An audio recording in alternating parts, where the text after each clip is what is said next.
Hi friends, welcome to my YouTube channel Eco Unbox. আজি 21st of August 2021.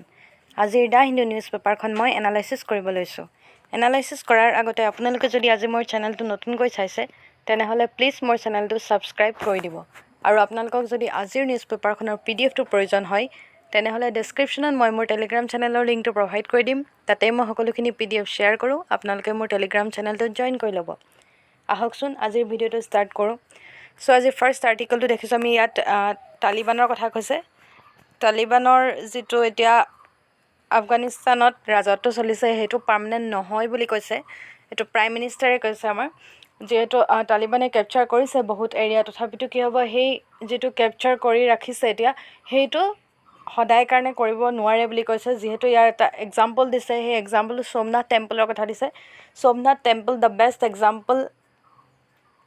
Example হয় ইয়াৰ কাৰণে N assurance. And টেম্পলটোক বহুতবাৰ কি কৰা হৈছিলে, ডেষ্ট্ৰয় কৰা হৈছিলে, স্তম্ভবোৰ ভাঙি দিয়া হৈছিলে, বাট আকৌ এইটোক বিল্ড কৰা হৈছিলে। সেইবাবে এটা টাইমত কি হয়, টেৰৰিজিম খতম হৈ যাব বুলি কৈছে। এণ্ড সোমনাথ টেম্পলৰ বিষয়ে অলপ আমি জানি থ'ব লাগে। Somnath literally translated as the lord of moon houses the first of the 12 জ্যোতিৰ্লিংগাছ or the symbolic representation of Lord Shiva. ইয়াত 12টা জ্যোতিৰ্লিংগ থাকে আৰু মেইনলি লৰ্ড শিৱক বুজায়, আৰু মুন, লৰ্ড অফ মুনক এই মিনিংটো ইয়াৰ। চ' লোকেটেড হৈ আছে, এইটো গুজৰাটত আছে। আমি ইয়াৰ লোকেশ্যনটো মনত ৰাখিব লাগে। এইটো গুজৰাটত আছে Somnath temple. And it is said that the temple was looted and destroyed as many as 17 times. বহুত টাইমছ এই টেম্পলটো কি কৰা হৈছিলে, লুটপাট কৰিছিলে আৰু ইয়াক ডেষ্ট্ৰয় কৰি দিছিলে। টোটেল 17 টাইম ইয়াক ডেষ্ট্ৰয় কৰা হৈছিলে, বাট আকৌ এতিয়া কি কৰা হ'ল, ইয়াক বিল্ড আপ কৰা হ'ল বুলি কৈছে। চ' ইয়াৰ পিছৰ আমি আৰ্টিকলটো লৈ গৈছোঁ। পিছৰ আৰ্টিকলটোত কৈছে ডেল্টা ভেৰিয়েণ্টৰ কথা কৈছে। Delta variant driving infections in India. Delta ভেৰিয়েণ্টটো কি হৈছে, আগতকৈ বহুত এতিয়া বৃদ্ধি পাইছে। The delta variant remains most responsible for the continuing spread of infections in India according to a weekly update from. So' এইটো এটা উইকলি আপডেটৰ পৰা এটা ৰিপৰ্টৰ পৰা গম পোৱা গৈছে যে কি ডেল্টা ভেৰিয়েণ্টটো কি হৈছে, ইনফেকশ্যনটো ইণ্ডিয়াত এতিয়া বাঢ়িব লৈছে। According to an August 16 report by the, ৰিপৰ্টৰ পৰা গম পোৱা গৈছে যে 49,867 corona virus sample analysed for their genetic composition. বহুত এতিয়া কৰোণা ডেল্টা ভেৰিয়েণ্টটো বৃদ্ধি পাইছে, আৰু প্ৰথম ডেল্টা ভেৰিয়েণ্ট পাইছিলে কেৰেলাত পোৱা গৈছিলে। চ' ইয়াৰ পিছৰ ইম্পৰ্টেণ্ট আৰ্টিকলটোলৈ আমি গৈছোঁ। ইয়াৰ পিছৰ আৰ্টিকলটোত দেখিছোঁ আমি প্লাম অইল প্লেনৰ কথা কৈছে। চ' আমি অলৰেডি এইটো নিউজত পাইছোঁ। Recently the prime minister has announced কৰিছে the new national initiative a palm oil production to help কৰিবৰ কাৰণে ফাৰ্ম ইনকামটো ইনক্ৰিজ কৰাৰ ক্ষেত্ৰত কি কৰিব, হেল্প কৰিব। এই স্কীমখনৰ নাম হৈ গ'ল নেশ্যনেল এডিবল অইল মিছন।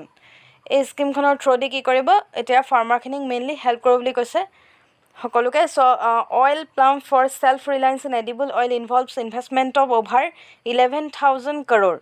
আৰু ইয়াৰ মেইন এইমটো হ'ল to harness domestic edible oil prices that are dictated by expensive palm oil imports to raise the domestic production of palm oil by 3 times to 11 lakh MT by 2025 to 26. Under the scheme, oil palm farmers will be provided financial assistance. আৰু ইয়াৰ আণ্ডাৰত যিখিনি farmers সিহঁতক কি কৰা হ'ব, financial assistance provide কৰা হ'ব বুলি কৈছে। আৰু ৰেমুনাৰেশ্যন দিব under A price and viability formula. India is the largest consumer of vegetable oil in the world. ইণ্ডিয়াই হৈছে চবতকৈ লাৰ্জেষ্ট যোনে কি কৰে, কনজিউম কৰে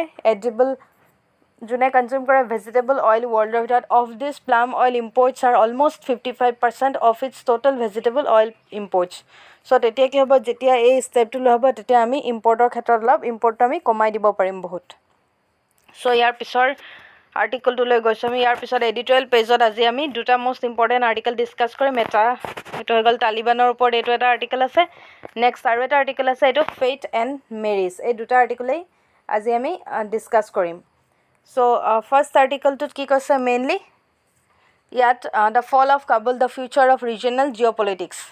চ' ইয়াত তালিবানৰ কথা কৈছে। Recently the Taliban has seized কৰিলে কাবুলখন, the capital city of Afghanistan, raising questions over the US and NATO trained Afghan forces. It is an Islamic fundamentalist political or military organization হয় Taliban বিলাক যোনে operating কৰি আছে Afghanistan. They have dominated কৰিছে Afghan polity for quite some time and feature regularly in international affairs. Taliban are terrorist organization. Talibanক terrorist organization বুলি কোৱা হয়.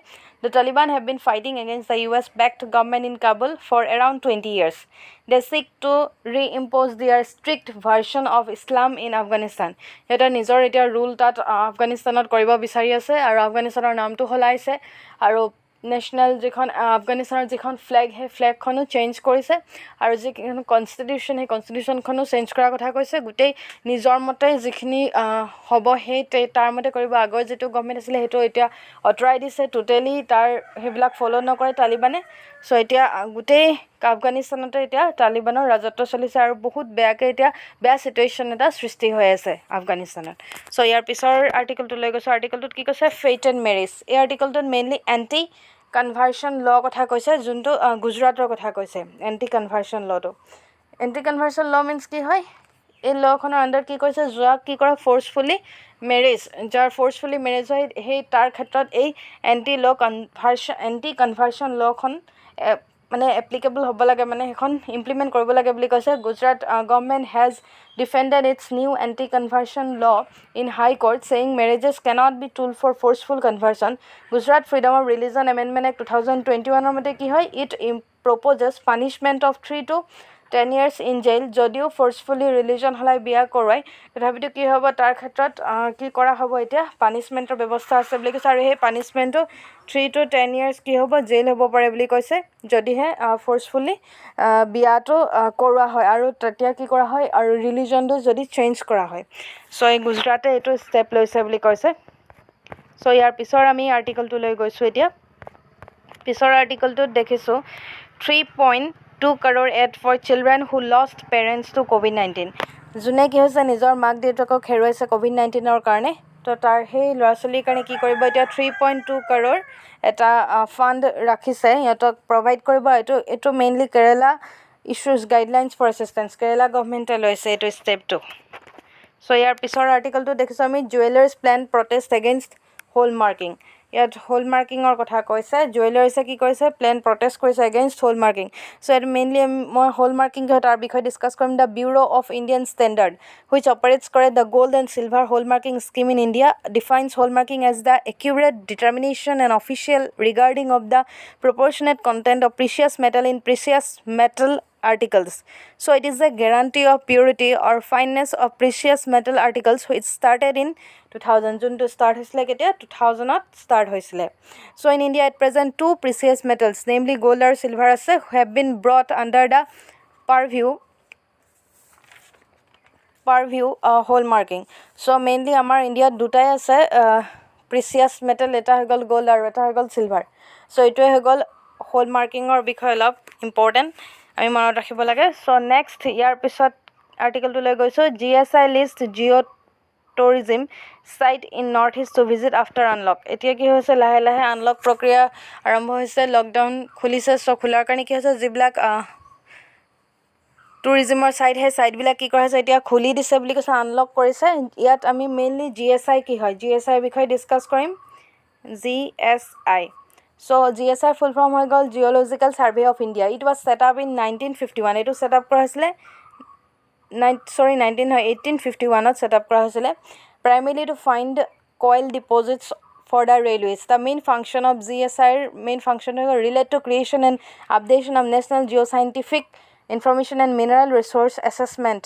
আৰু ইয়াৰ হেডকোৱাৰ্টাৰ্ছ আছে কলকাতাত আৰু ইয়াৰ 6 ৰিজনেল অফিচ আছে সেইকেইটা আছে মেইনলি লক্ষ্ণৌ জয়পুৰ নাগপুৰ হায়দৰাবাদ শ্বিলং এণ্ড কলকাতা চ' এইটোৱে আছিলে GSIৰ বিষয়ে যোনটো আমি ফুল ফৰ্মটো মই আকৌ এবাৰ কৈ দিছোঁ জিঅ'লজিকেল ছাৰ্ভে অফ ইণ্ডিয়া চ' ইয়াৰ পিছৰ আৰ্টিকলটো লৈ আমি গৈছোঁ এতিয়া পিছৰ আৰ্টিকলটোত আমি দেখিছোঁ China formally passes 3 child policy into ল চাইনাই কি কৰিছে 3 চাইল্ড যেটো পলিচি সেই পলিচিটো কি কৰা পাছ কৰাৰ কথা কৈছে চাইনা's legislature on Friday formally amended the country's family planning rules to allow couples to have 3 children এতিয়া কি হ'ব পাৰিব চাইনাত তিনটা ল'ৰা-ছোৱালী হ'ব পৰাৰ কথা কৈছে সেই লখন এতিয়া পাছ কৰাৰ কথা কৈছে and also announcing a number of policy measures aimed at boosting declining birth rate যেটো birth rate decline হৈছিলে হেতু কি কৰিব এতিয়া boost up কৰিব বুলি কৈছে the standing committee of the National People's Congress of Parliament passed an amendment to the population and family planning law state media said adding that the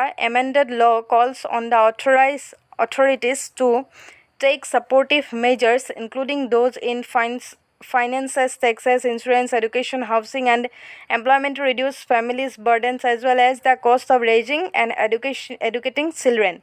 The ruling Communist Party announced in May that couples in China would for the first time be allowed to have a third child in a relaxation of family planning rules. In 2016, a 2-child policy was introduced that largely failed to boost birth rate. And 2016 2-child policy introduced কৰাইছিলে তাৰ ফলত কি হৈছিলে birth rate to বহুত down হৈ যোৱাৰ কথা কৈছে the census said ইয়াত কিছুমান ডাটা দিছে China's population was 1.41 billion হৈছে 2020 Chinaৰ population হৈ গল 1.41 billion আৰু আমি মনত ৰাখিব লাগে China হৈছে আমাৰ worldৰ সবতকে populous country next হৈ গল India Chinaৰ পিছতে India আছে an increase of 72 million since the last census of 2010 the census recorded 264 million in the age group of 60 and over up 5.44% since 2010 and accounting for 18.70% of the population so ইয়াত কিছুমান data দি দিছে কোনটো ইয়াৰত কিমান হৈছিলে So, এই আৰ্টিকেলটো সেইখিনি কথাই discuss কৰিছে আৰু ইয়াৰ মেইন এইমটো হৈ গল বাৰ্থ ৰেটটো বুষ্ট কৰা বাৰ্থ ৰেট বঢ়োৱা So, আজিৰ যিখিনি ইম্পৰ্টেন্ট আৰ্টিকেল মই এইখিনি ডিসকাস কৰিলো ভাল লাগিলে আপোনালোকে প্লিজ মোৰ ভিডিওটো লাইক কৰি দিব আৰু কমেন্ট কৰিব আৰু ফ্ৰেণ্ডছৰ মাজত যিমান পাৰে সিমান শেয়াৰ কৰিব আৰু এনেদৰে মই ভিডিও দি থাকিম আপোনালোকে চাই থাকিব আৰু মোৰ চেনেলটো সাবস্ক্ৰাইব কৰি ৰাখিব So, আজিলৈ ইমানেই আছিল thank you for watching my video